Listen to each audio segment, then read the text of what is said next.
Greetings, indie warriors! It's time for yet another episode of Whose Indie Is It Anyway?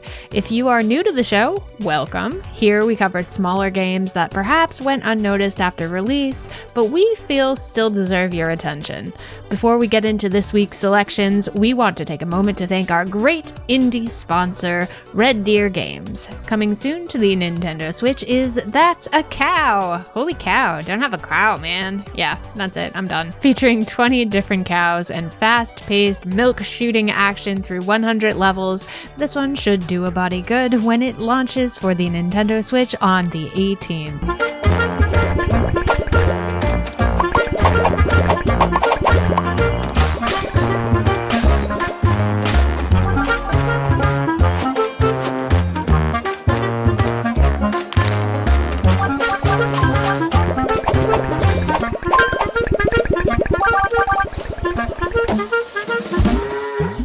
So without further ado, let's follow the yellow brick road to our first pick of the week. And that pick is The Wizard of Oz Beyond the Yellow Brick Road.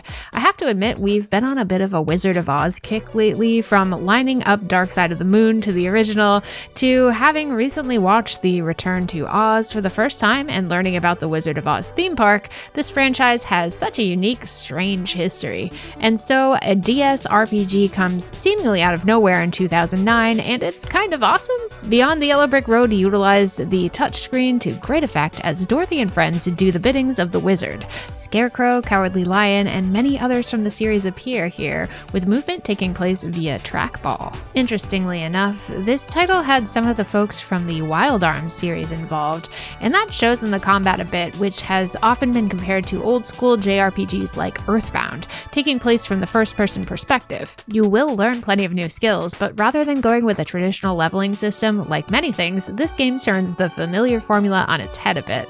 I personally think that this game is a blast, very creative, and a great reason to dust off the old DS. A little on the easy side, yes, but something different that worked surprisingly well.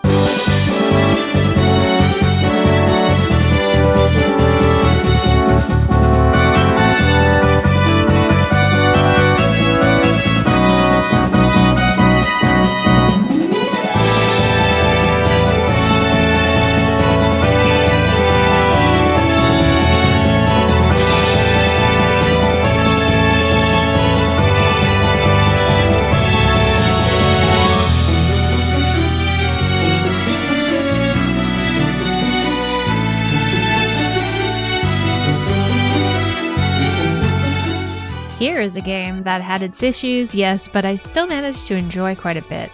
A top-down RPG similar to Link to the Past, Ocean's Heart had wonderful pixel art, fun combat, and a great world to explore. This game was not perfect for sure, but did it deserve an onslaught of negativity? In my opinion, absolutely not.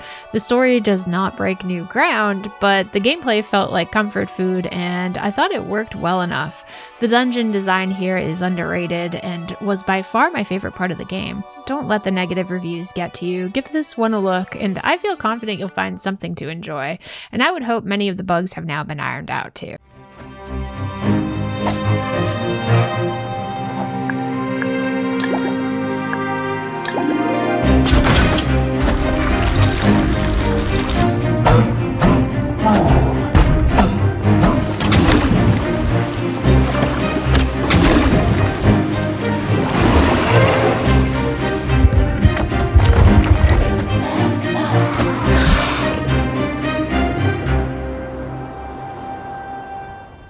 As always, let's turn to our audience for our last pick of the week. Remember to leave those suggestions in our Discord if you are a channel member, or head on down to the comments below and let us know some of your favorite hidden indie gems. DQ5E wrote in this week with Dustforce DX. They wrote, Dustforce was a game I had on my PS Vita. If you enjoy fast-paced, challenging gameplay, you should give it a shot. I see what you did there. Give it a shot. Well, thank you for the suggestion, DQ5E. I did notice this game involves janitors, which is perfect as that's 𝐦𝐨𝐬𝐤𝐞's day job, or afternoon job, I suppose. Have you played any of these indie gems, or will you be checking any of them out now? Let us know in the comments below, and as always, thank you so much for supporting clickbait-free independent content. We'll see you next time.